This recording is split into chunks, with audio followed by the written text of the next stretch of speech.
Welcome to the AI Research Roundup. I'm Alex.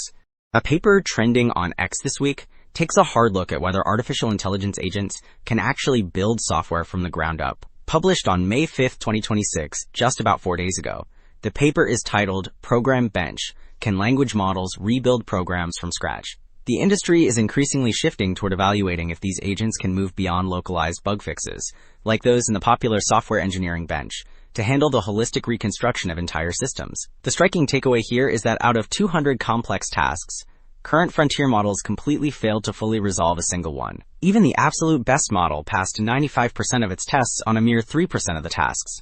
As we will see, the strange way these models attempt to structure codebases diverges wildly from human developers, making the trajectory analysis the most fascinating part of the study.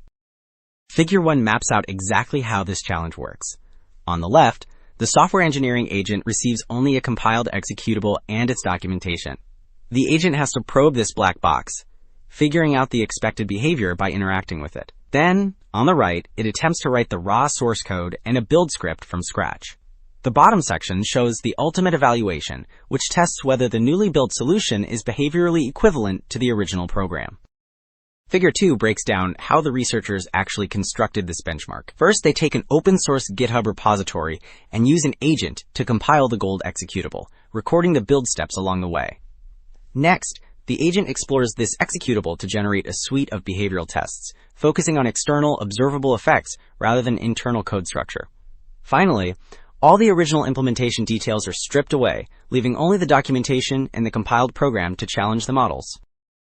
Table 1 details the summary statistics for the 200 tasks, illustrating just how diverse the dataset really is. The top section focuses on codebase size and complexity, revealing a massive range where the largest project exceeds 2.7 million lines of code. Meanwhile, the bottom rows quantify the real-world footprint of these repositories.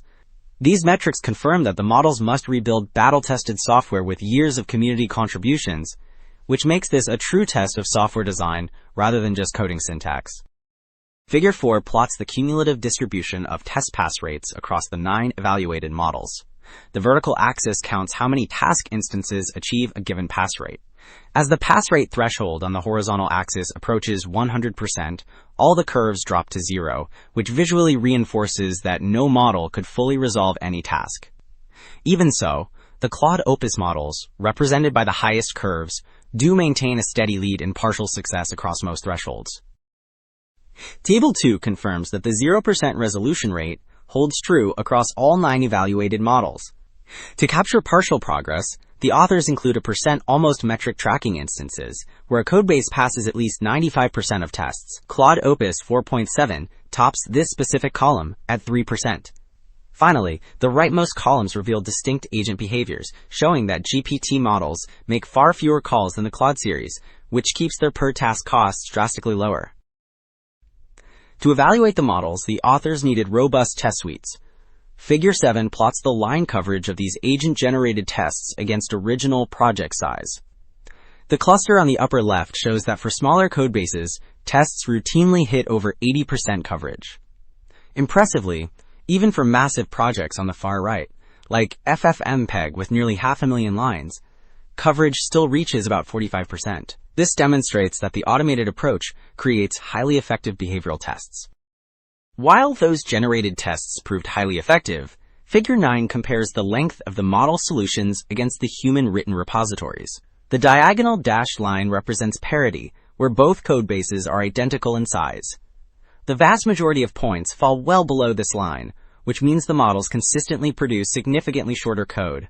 In fact, 85% of these runs fall below parity, with agents writing a median of just over 1,000 lines to replace roughly 3,000 original lines.